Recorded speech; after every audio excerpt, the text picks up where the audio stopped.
What up, you guys? We're here for our weekly anchor message where we are getting the spiritual lessons and assignments for the week. Out of the wild unknown archetypes, we've got the Siren. We've got Forest.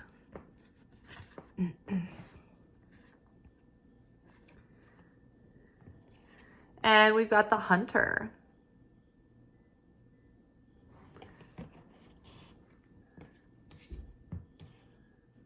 Underneath the Siren, we've got the High Priestess, which I would like to point out, isn't this interesting? I thought this was interesting when I was looking at these cards, the way they were lined up, how the form and the color seem to go together in this continuity.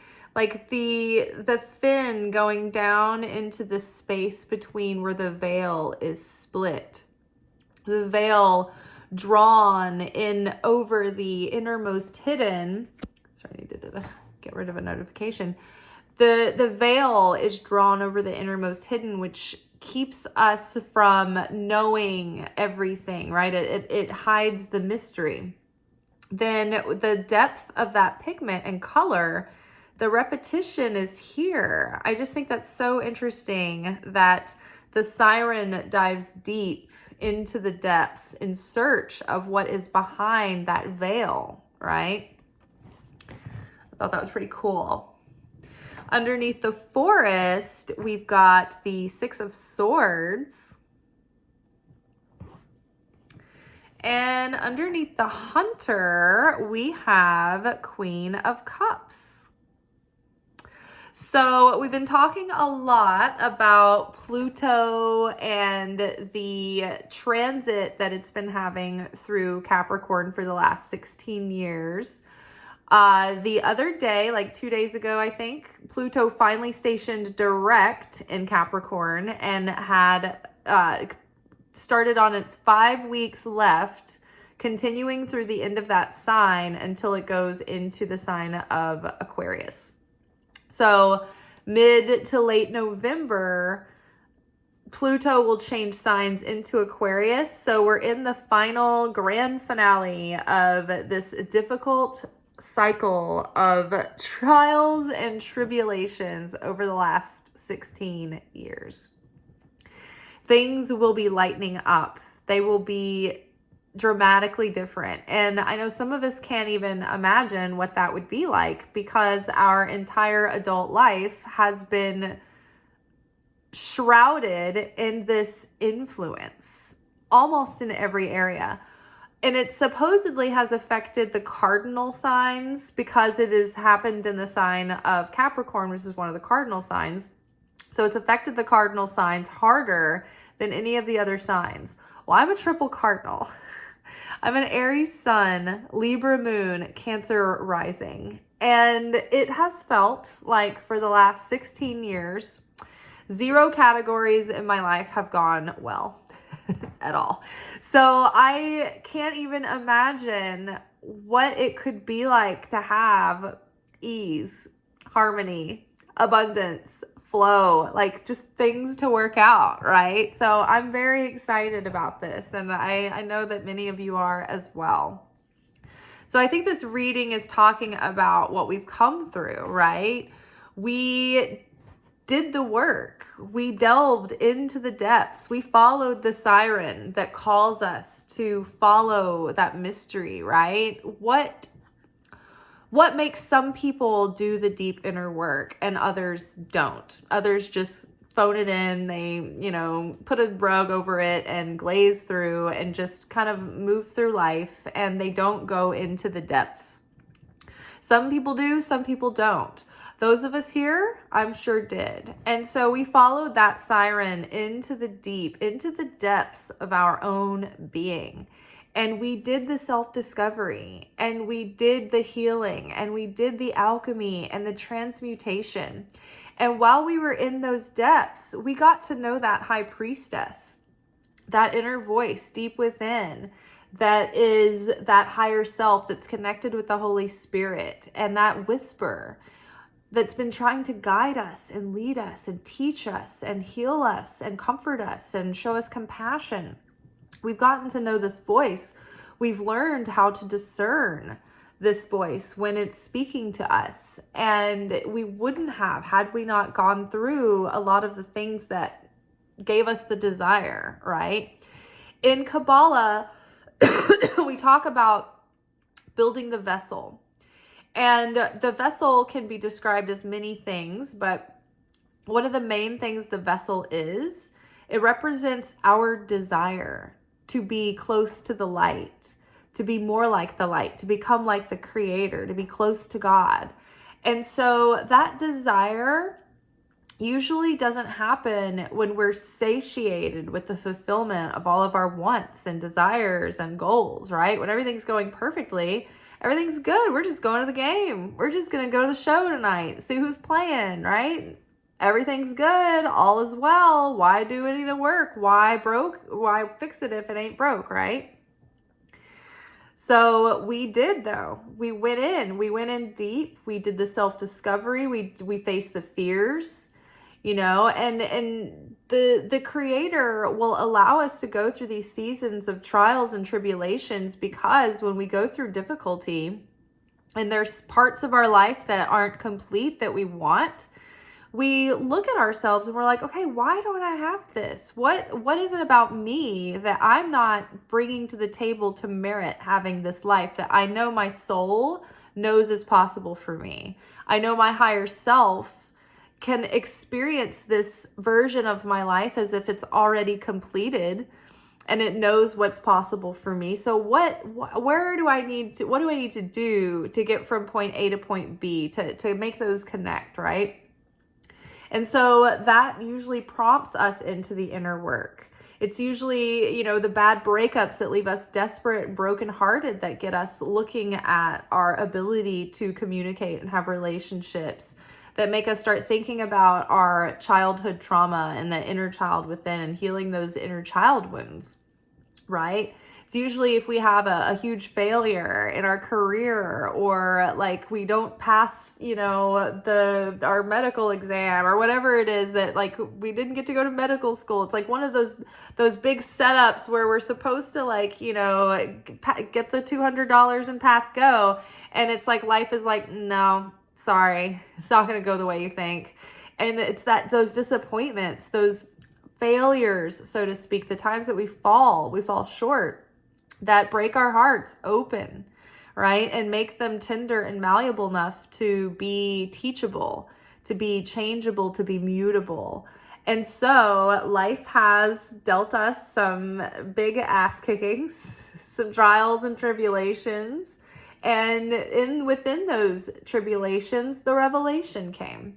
We got insight. We got to learn, who we are. We got to go find those pieces of our fragmented soul that got spread out and scattered, to the four sides of the world and scattered to the wind. We've regathered those parts of ourselves and reintegrated them and healed them and recaptured them. And so now, which brings us to, so we've gone into the depths of ourselves and we faced a lot of uncertainty and challenge. The forest is this kind of beast that draws us in, right? How many, movies depict a hero setting out on their journey, looking up at a dark, vast forest, and part of them can't wait to go in and see what awaits, and the other part is trembling at the knees, terrified of the unknown. How many movies depict an ingenue who can't help herself but to go into the dangerous forest alone? Little Red Riding Hood, every princess that ever was, Alice in Wonderland, Following the White Rabbit. That siren that calls, right? Into the depths, but through the thicket as well. The forest is a beautiful place, and it's got depth and it's got heart, but there's also looming unknown and uncertainty and danger there. If you veer from the path, it all looks the same. You could get lost very easily. You can get caught in a thicket of thorn bushes and briar patches, and you can feel closed in and claustrophobic. you might have to cut your own path. So the forest, although alluring and beautiful and very healing, can also be a very scary place of uncertainty and wilderness. And like, it brings out the primal nature in us, but also requires that we sort of carve out our own path and figure it out one step at a time, through the fear, through the uncertainty, through the overwhelm, through the challenges, through the things that slowed us down and got in our way and created blocks. But we've made it through to the other side. The Six of Swords is a card that portends the end of a difficult situation, that we've gotten past the storm and we're going into more peaceful days. A new dawn is upon us. See this character, she's riding in this storm cloud. Looks like the storm is over and she has a hold of that star. This is the star from the star card, the star of healing and life purpose coming together and big, major, long-held dreams coming true. It's attached to the anchor here. Now, if you know the Mary Magdalene symbol of the anchor with the heart, it's in the heart, the anchor, and the cross. It stands for faith, hope, and love. And the anchor is faith. The cross is hope, and the heart is love. And these three things remain: faith, hope, and love. And the greatest of these is love. And so this character has followed the star, and she hasn't given up on that star. She's held true to it. And she's stayed steady with that faith. She's held on to that faith, and it's kept her anchored. And it's kept her from, drifting off path, out of the current, right? So we're past the storm. Like, things are going to start calming down. We're going to sunnier days and drier lands, right? Dry land ahead, somewhere safe to land. And so that brings us to the hunter. So the last 5 weeks of this transit, we should be reflective and thinking about the things that have transpired over the last 16 years. The person that we were in 2008 and all the things that happened and all the things that person was barely prepared for and all that person went through, that person being us. And you got to have compassion for yourself, because now, you have hindsight.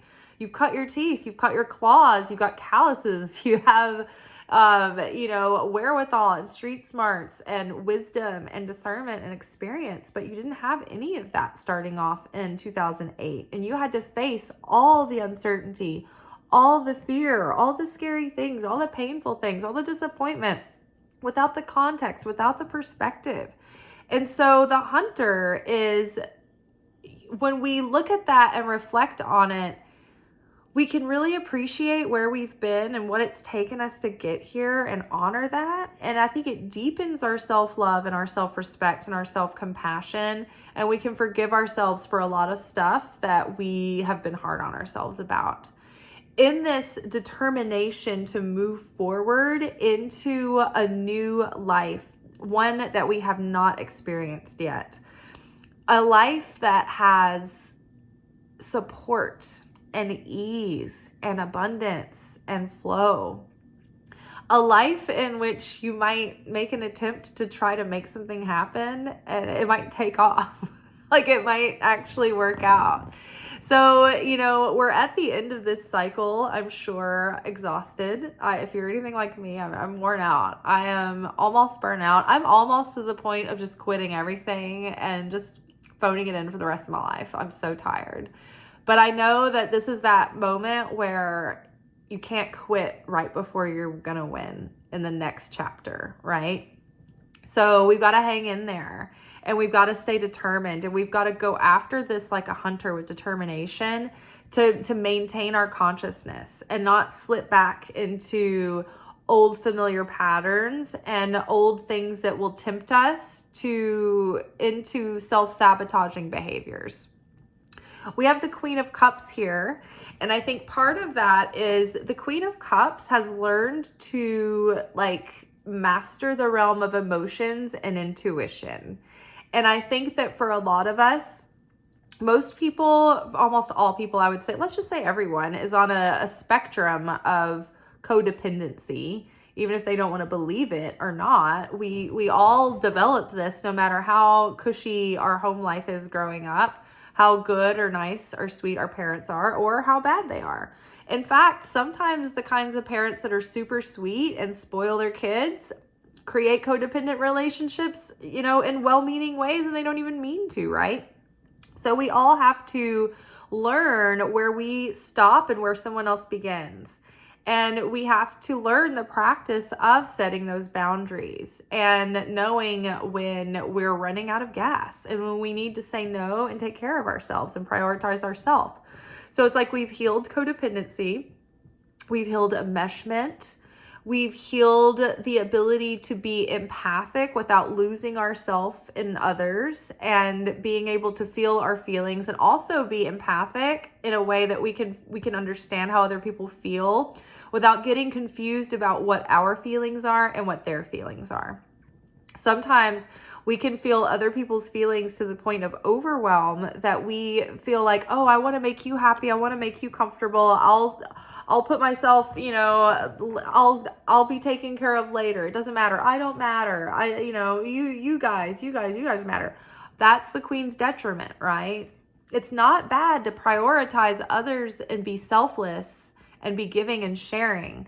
But when that's out of balance and we overdo it, that means that we're not loving ourselves enough either. And we're not valuing ourselves either. And so there's a balance there. We don't want to devalue ourselves, because then that's low self-worth.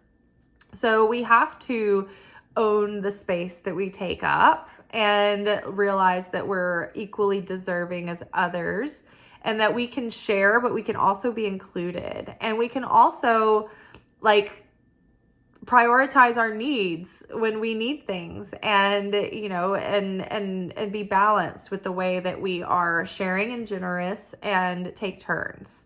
Not always give everybody else the turn, right? Take our turn as well. Some of us are so afraid to be selfish that we don't know how to let ourselves be included, or to love ourselves, or to accept from the universe as well. And so it damages our ability to receive as divine feminines. So healing those issues around Queen of Cups, though, setting those healthy boundaries, being able to maintain and keep those healthy boundaries. And also that frees up our compassion and our intuition, because when we have porous boundaries and we put ourselves last to the point of our detriment, where we're starting to wear ourselves down, then our subconscious starts to get defensive, and it's trying to survive. And so it starts eating away at our compassion and our patience and our understanding and our empathy for others, because there's a part of us that's hanging out there going we need things to survive over here. You're killing us. You're giving your life force out to everyone, and we need, it's an emergency. Okay, close the doors, close the gates. The portcullis, close up the fort. So this is going to actually enhance our ability to get clear guidance and to trust that guidance and act upon it.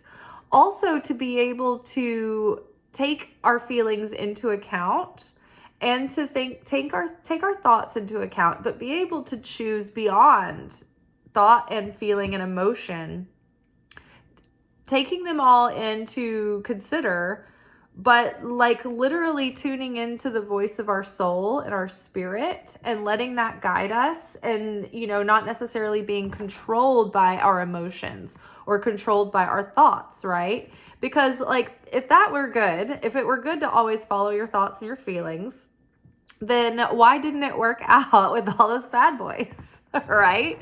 Feels so good. I've been thinking a lot in my thoughts and my feelings, our thoughts and our feelings can lead us down some wrong roads, right? It can lead us into some hairy parts of the forest.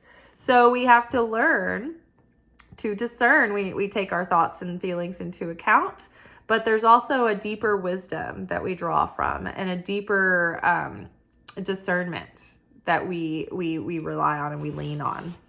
So I think this is really good. I think that going into this next cycle, back to the Hunter card, we can really like create our next life with, not like the next life after we die and we're reincarnated, but like this life that we're in now. The next chapter we're starting is basically like, what kind of life you want to create? Like you're being reborn. You're in a new dimension. You're in a new timeline. Things can happen quickly. Like what do you want? What do you want in your new life, right? Where is your heart leading you? What lights up your soul? You know, this is where we want to make choices that are based in love and not fear. And so when we're making those choices, don't make choices based in fear, make them in love. Here's a good example. Sometimes that's really vague and those are broad ideas, right? What does that actually mean? Make your choices based in love. Several years ago, me and the boyfriend that I was with when I got this house, when I got this lease here in this place, we were together for 5 years while we lived here. And when we broke up, I wasn't sure if I would have the ability to financially maintain living in this place by myself. I'd never had to pay that much monthly before. And I had never made that much monthly before.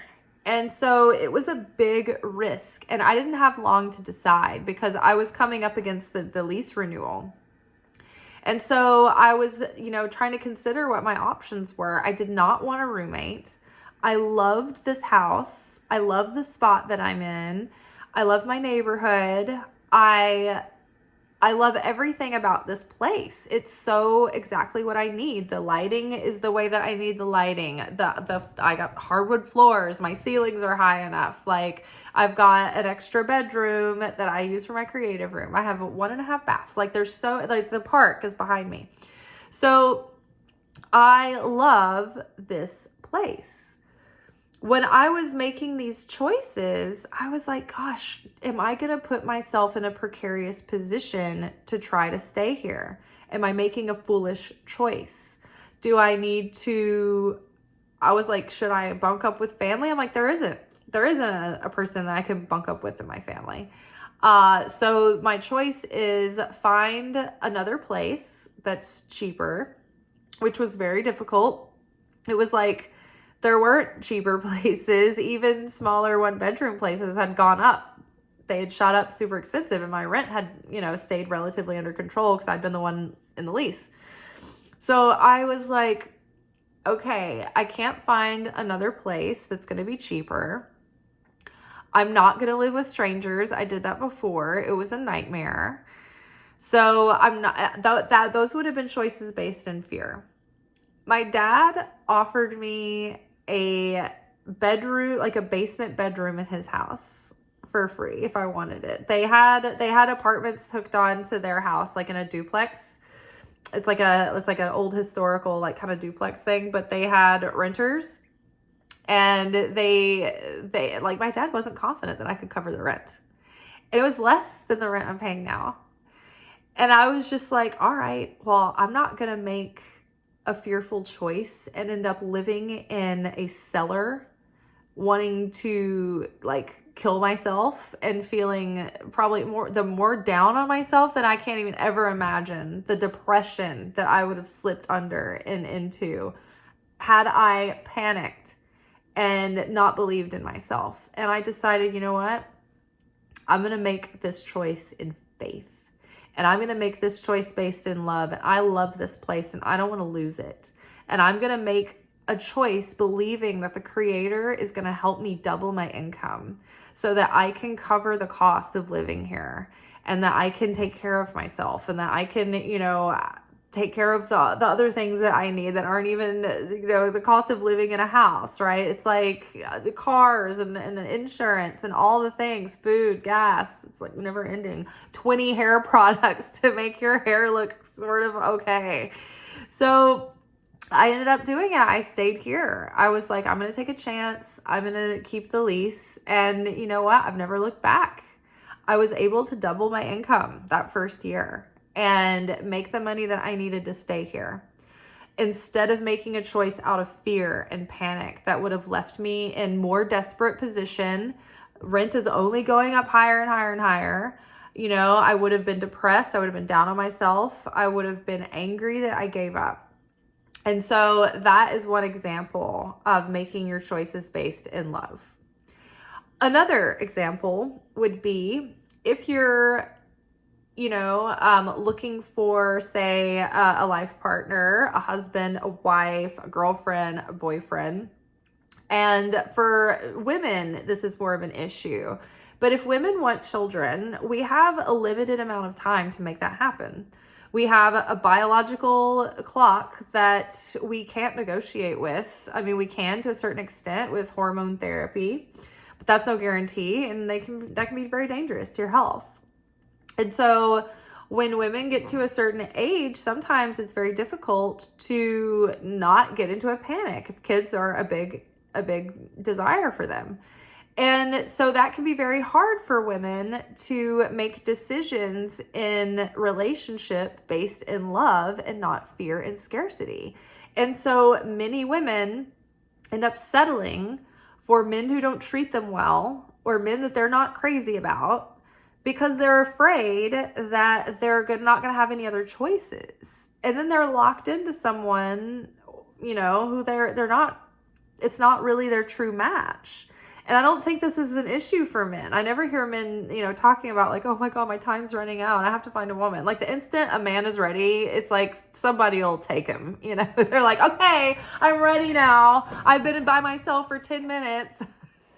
Like, okay, great. Oh, I have a wife now. Look, everybody, I've got it all settled. I know we were worried for 20 minutes that I wasn't going to be okay. So yes, again, like we want to make our choices based in love, not fear. If you are out looking for a job or a new career, take your time. Don't put so much pressure on yourself to have to like make the right choice right out the gate, right? I know a lot of us, we hear intuitives saying things, and like coaches being like, burn the bridge, like quit your day job that you hate and go after that side hustle. Believe in yourself. If you don't give yourself, burn the boat so there's no other choice. Like, no, don't do that. That is ludicrous. You're going to be like starting a business with no profits, with nothing to support yourself because like some lunatic on the internet made it sound like it was an exciting idea. Take your time. Build something while you have financial support to do that, right?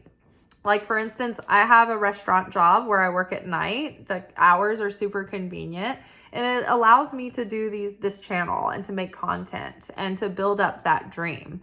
But had I expected my tarot business to just take care of me and I quit everything and, started to just try to like hustle, I'd be in a panic. Or if I left, if I got mad at like the place that I work and was like, fuck that, I'm gonna go find a better job, and I like quit, and then you go out looking for places, you might discover that you're like, oh, actually I actually was at a really great spot, So when you are looking for jobs or careers, take your time. Don't put yourself in a precarious position where you have to make desperate choices. Think carefully.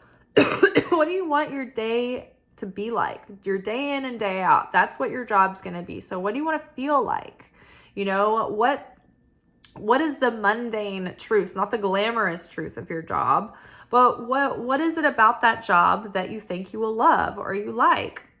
Make those choices based in things that fill you up with joy, that light you up. Not things that you feel like, oh, I've got to make, a practical choice.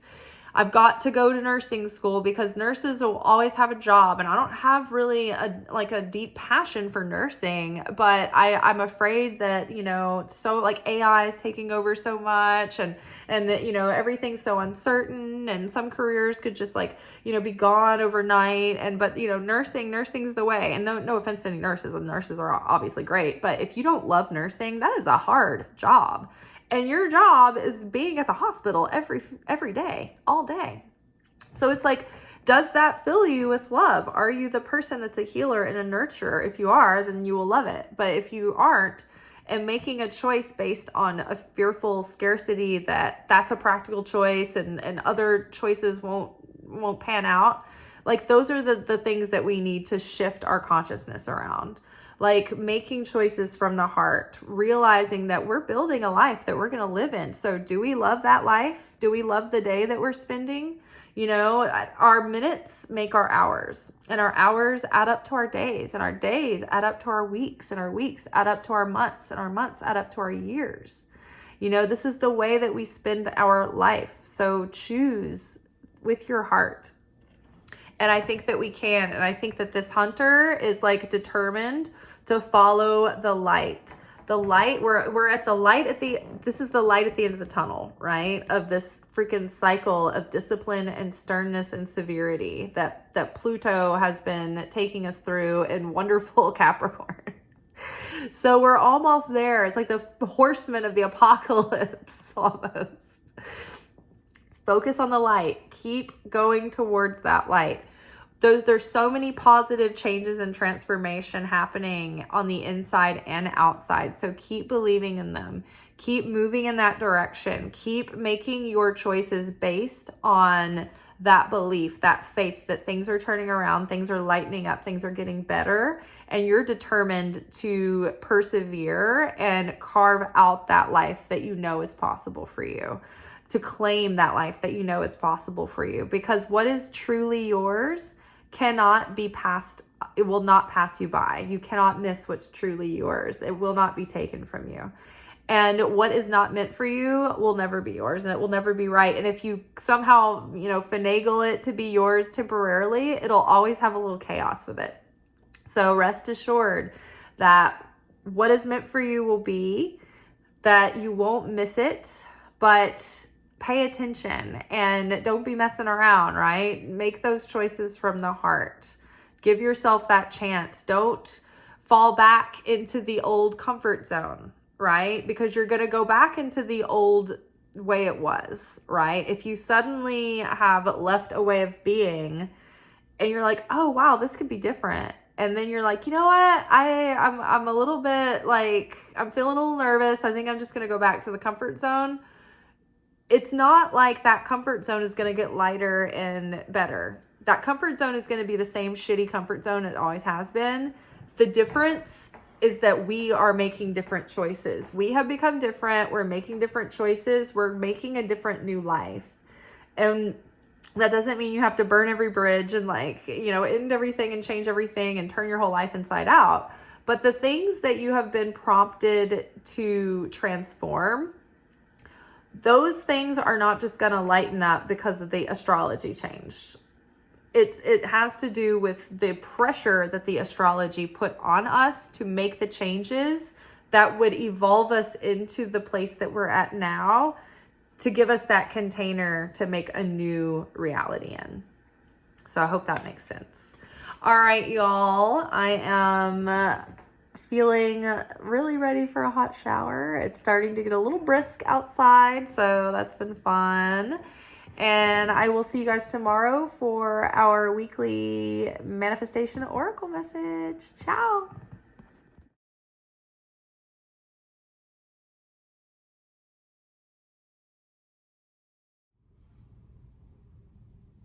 Thank you for watching. If you enjoyed this video and you got something out of it, then please give it a like. Subscribe to the channel. Turn on notifications to be notified of when I drop content.